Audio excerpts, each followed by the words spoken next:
Welcome to our continuing series, Questions and Answers, from the works of Sri Aurobindo and the Mother.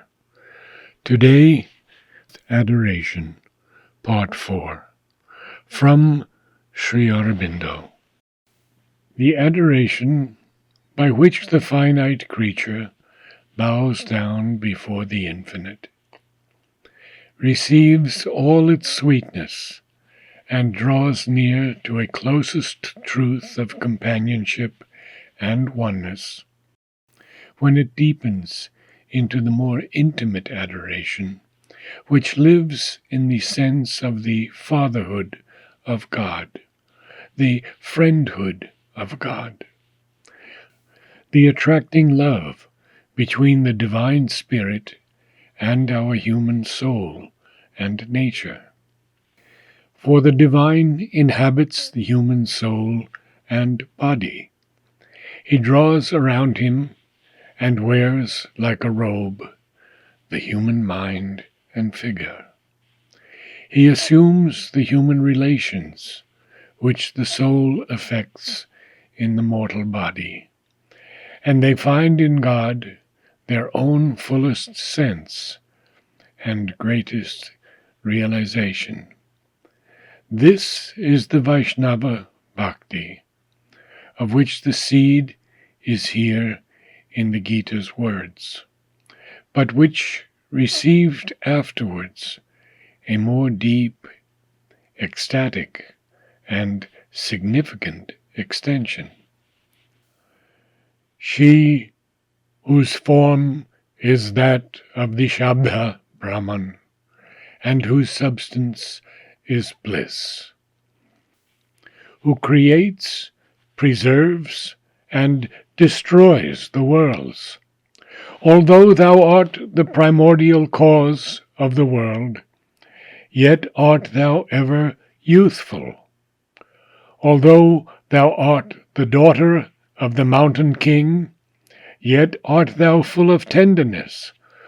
Although thou art the mother of the Vedas, yet they cannot describe thee.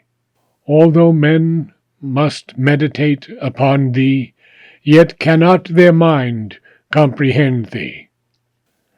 This hymn is quoted as culled from a tantric compilation, the Tantrasara. Its opening is full of the supreme meaning of the great Devi symbol. Its close is an entire self-abandonment to the adoration of the body of the Mother. This Catholicity is typical of the whole Tantric system, which is in its aspiration one of the greatest attempts yet made to embrace the whole of God, manifested and unmanifested in the adoration, self-discipline, and knowledge of a single human soul. What, then, will be the divine nature? What will be the greater state of consciousness and being of the Bhakta, who has followed this way and turned to the adoration of the eternal?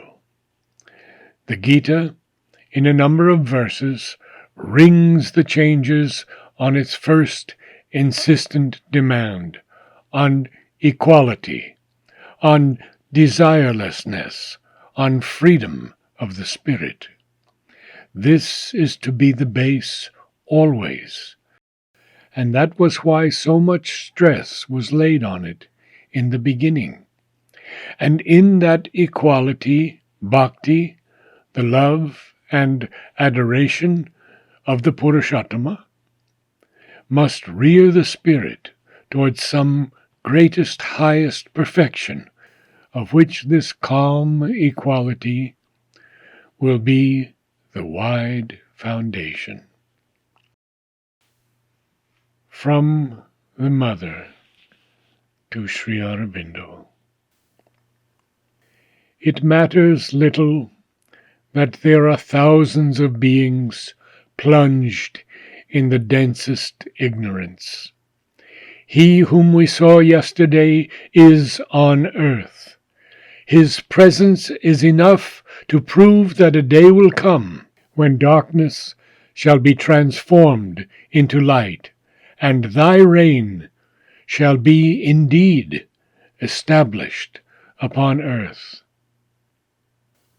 O Lord, divine builder of this marvel, my heart overflows with joy and gratitude when I think of it, and my hope has no bounds. My adoration is beyond all words. My reverence is silent.